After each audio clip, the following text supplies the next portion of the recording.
Donc assez souvent, on se précipite sur le fait d'avoir, on va dire, le top view et le side view, et puis de commencer à modéliser. Mais en fait, je pense qu'il y a des vérifications qui sont à faire un petit peu auparavant.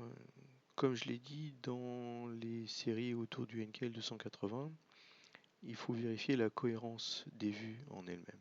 Et là, comme je vous l'ai dit, j'ai un super bouquin qui me sert de référence, mais j'ai scanné ce livre sans détacher les pages. Et donc, il y a sans doute une petite déformation. Et en fait, on va essayer de le prouver. Donc, ce que je vais faire, c'est que je vais prendre la side view, je vais la copier et, la dupliquer, on va dire. Et ce que je vais faire avec cette side view, c'est que je vais la mettre dans le plan XY. Je vais la rotationner, sans doute data de 90 degrés.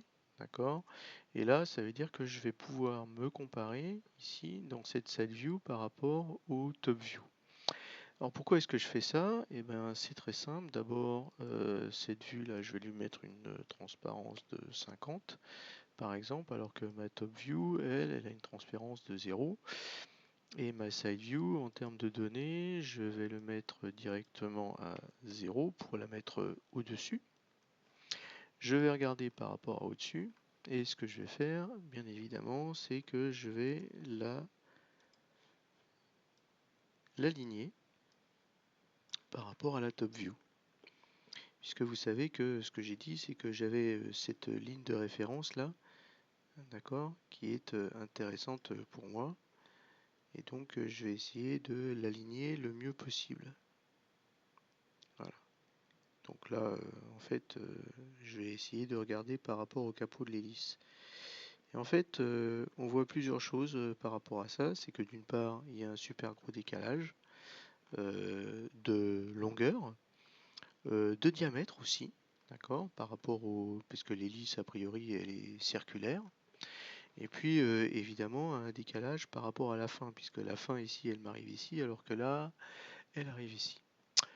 Donc ça veut dire quoi? Ça veut dire que ces deux vues-là ne sont pas cohérentes l'une par rapport à l'autre, et que donc je peux essayer de faire tout ce que je veux par rapport à ça, et ben cela ne marchera jamais. Donc la mort dans l'âme, j'ai dû découper mon livre, découper les pages intéressantes et les rescanner pour pouvoir avoir quelque chose de cohérent entre les vues de dessus et les vues de côté. Je reviens avec vous en rechargeant un petit peu ces vues.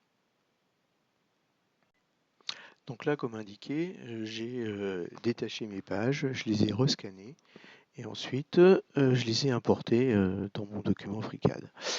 Donc de la même façon que ce que j'avais fait auparavant, c'est que j'ai mis un petit peu le top view. Alors je pense que lui il est en transparency 0, mais je peux le descendre encore un petit peu plus. Je vais le mettre à 10 cm de profondeur, on va dire. Voilà. Et puis ici, j'ai le side view on cut. Donc là, je vais me mettre au-dessus. Et comme d'habitude, je vais faire une transformation dans laquelle, en fait, je vais aligner,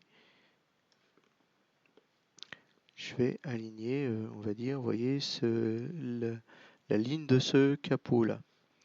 Et donc là, en fait, on constate plusieurs choses. D'une part, c'est qu'on a bien quelque chose de circulaire, puisque ici, on voit bien qu'il y a une adéquation parfaite entre la vue de dessus et la vue de dessous. De même sur la longueur, et de même ici sur la fin de l'empennage par rapport à, enfin la fin du gouvernail par rapport à la fin du gouvernail. Donc là, on est tout à fait bon. On a deux vues qui sont complètement compatibles les unes avec les autres. Et à partir de ce moment-là, eh bien, on va pouvoir commencer à travailler sérieusement. Donc, ce faisant, j'ai bien réimporté à la fois le top view et le side view.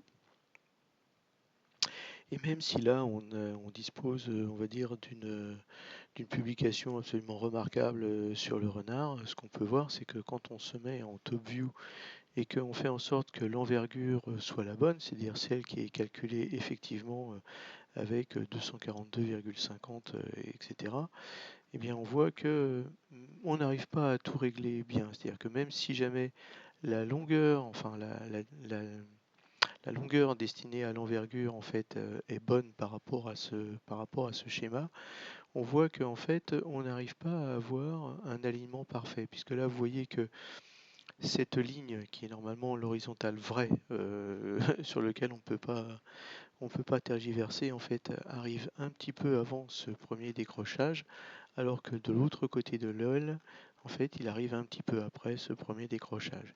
Alors vous allez me dire, ben, il suffit d'augmenter un petit peu l'angle, mais en fait, si jamais vous regardez bien, Top View, j'ai joué un petit peu avec l'angle ici. Mais malheureusement, si jamais on joue sur l'angle des ailes, eh bien en fait, on va perdre l'alignement par rapport au fuselage ici qui passe bien au milieu du cône de l'hélice et qui se finit ici par rapport à la fin du fuselage. Donc soit on a le fuselage qui est pas bon, soit on a les bouts d'ailes qui ne sont pas bons. Évidemment, on travaille à vraiment quelques millimètres près. L'autre remarque que l'on peut faire, c'est que si jamais vous voyez que en fait ce top skeleton, j'ai vraiment utilisé aussi la longueur théorique là, le 184-165, c'est vraiment la longueur qui a été calculée. Et ben en fait, on voit que cette longueur, ben, elle est 3 millimètres plus grande que en fait ce dessin. Donc là, on a un choix, je dirais, éditorial à faire. Qu'est-ce qu'on va se garder? Une fois qu'on a bien positionné à la fois la top view et la side view, on peut commencer à réfléchir en fait au squelette. Donc vous avez vu que en fait j'ai déjà bien calé le top skeleton, hein, d'accord, avec vraiment l'axe qui passe vraiment à l'intérieur de cette vis là même, on va dire comme ça. Et puis donc j'ai positionné le fuselage d'abord. Ensuite, effectivement, on s'occupe du side skeleton. Donc le side skeleton, c'est quelque chose qui est comme ça, qui va noter un petit peu, on va dire à la fois la distance en Y de chacune des coupes ou des couples, comme certains me l'ont fait remarquer, avec ensuite la notion de combien, quel est le Z en fait du point bas et quelle est la hauteur globale. Donc en fait, c'est quelque chose que je mets directement dans le cuts ici et que j'utilise directement dans mon side skeleton. Ça veut dire qu'en fait, si jamais on regarde ici, les dimensions qui sont mises ici, il n'y a quasiment aucune dimension qui ne vienne pas de la feuille Excel, quoi. C'est un petit peu, enfin, de la feuille Excel. C'est-à-dire qu'en fait, quasiment toutes les dimensions que vous verrez ici, comme par exemple celle-là, c'est le cuts.j2. Donc c'est effectivement on va dire, le cuts.j2, c'est le Y qui correspond à cette coupe-là. Donc évidemment, attention, il y a un petit décalage, hein, puisque à chaque fois, il y a, on va dire, le titre de la colonne, et puis après, il y a le cut A qui est dans la colonne B, le cut B dans la colonne C, etc. Mais donc, tout ça est absolument clair, et tout ça vient de ces notions-là. Alors pour l'instant, c'est juste, on va dire, une petite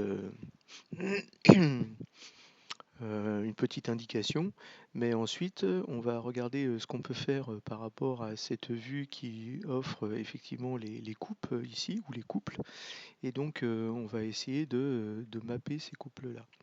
Alors là par exemple, il y a un truc qui est assez intéressant, c'est que déjà en fait, juste après le capot de l'hélice, vous voyez que ici ça va de façon plus basse que ici, c'est-à-dire qu'en fait ce que j'ai fait là, c'est que j'ai choisi un Z bottom de 7,55 qui est à peu près bon par rapport, on va dire, au milieu du trait qui m'intéresse. Mais si jamais je mets ici le double, c'est-à-dire 7,55 x 2, ça fait 15,10 de hauteur, et ben vous voyez que, hop là, vous voyez que je suis au-dessus. Donc là déjà, en fait, c'est plus circulaire. Même si jamais là, pour le nœud capot de l'hélice, c'est circulaire, déjà là, à ce niveau-là, ce n'est plus circulaire. Donc ça veut dire sans doute que il faudra que je regarde par rapport il va falloir que je rajoute cette coupe-là. Donc c'est facile, hein, en fait, on peut toujours insérer une colonne et en fait tout est bien maintenu. Donc là on peut faire cut à 0 par exemple et puis on peut choisir son Y et tout par rapport à ça. C'est ce que je vais faire pour être sûr d'avoir un bon capot d'hélice, enfin un bon, oui c'est ça, cône d'hélice qui soit bien circulaire à ce niveau-là.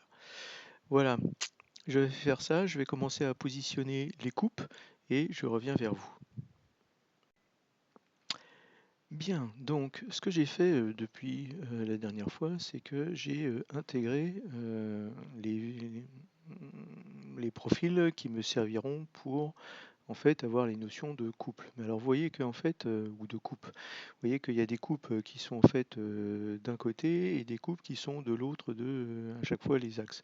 Donc en fait j'ai intégré deux profils, un qui est cut reverse, je l'ai retourné, comme ça me permettra d'avoir les demi-couples toujours du même côté. Et puis l'autre évidemment il est straight et donc évidemment il est de l'autre côté et donc ça me permettra d'avoir les autres côtés, mais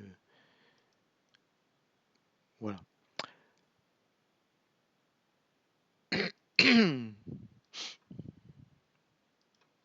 Pas en reverse direction, excusez-moi. Il y avait un petit problème. D'accord. Donc là, à chaque fois, il faudra que je joue sur soit le reverse pour avoir ces côtés-là du côté gauche du fuselage, soit ces côtés-là pour avoir les côtés gauche toujours du fuselage. Bien, donc on va commencer par la coupe numéro A. Donc là, j'ai centré en fait ce point-là sur, on va dire, cette espèce de repère dont j'ai estimé que c'était le point d'origine, quoi. Et donc ça va me permettre de faire cette première coupe.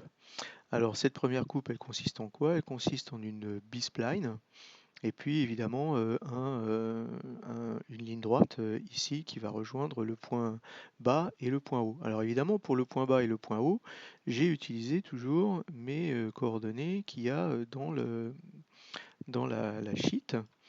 D'accord? Et donc aussi pour la position en Y de cette coupe, j'ai utilisé aussi ce qu'il y a dans la sheet, ce qui me permet donc d'avoir une coupe qui représente ça. Vous vous rappelez, hein, je vous l'ai déjà dit lors du Henkel, que en fait tous nos couples devront avoir exactement le même nombre de points pour la B-spline, parce qu'en fait l'interpolation est beaucoup plus facile quand il y a le même nombre de points, et sinon on obtient des surfaces très très compliquées avec des effets de bord que vous ne maîtriserez pas. Donc, quel est le nombre minimum de points? Eh bien, d'abord, il faut de toute façon des points ici qui sont complètement horizontaux pour que en fait, les deux demi-coques se collent l'une à l'autre absolument sans angle. Donc, il y a ces deux points-là qui sont obligatoires quelque part. Puis après, le nombre minimum de points, eh ben, on va dire que c'est 2. On pourrait faire juste avec 1. Donc voilà, pour l'instant, je vais partir avec, on va dire 1, 2, 3, 4, donc 6 points sur ma B-spline. Alors maintenant, je vais vous donner quelques petites astuces de comment faire pour avoir, par exemple, la deuxième coupe de façon la plus rapide possible. Et ben, on prend cette première coupe, on fait un CTRL-C, d'accord, de cette première coupe, ok, un CTRL-V. Et puis en fait, ce qu'on va faire, c'est que sans l'ouvrir, sans l'éditer, on va aller taper directement dans tout ce qu'on voit de disponible. Donc on sait que là, ce n'est pas C2, mais c'est D2. C'est ça son abscisse. D'accord? Là, on sait que ce n'est pas C3, mais c'est D3. Ok? Et là, ce n'est pas C4, mais c'est D4. Voilà. Donc là, c'est comme ça que très rapidement, on a une première idée. Et puis après, ben, donc on va l'appeler cut B SK pour sketch. Et puis en fait, eh ben, on a cette vision-là de ce sketch. Donc là, vous voyez que bon, c'est assez facile en fait d'obtenir quelque chose qui va ressembler à la forme. Sauf qu'il y a un problème, c'est que ces ingénieurs de renard, en fait, ils ont mis ici quelque chose qui ressemble très fortement à une ligne droite presque verticale. Donc je ne pourrais pas m'en sortir simplement avec 6 points. Il va falloir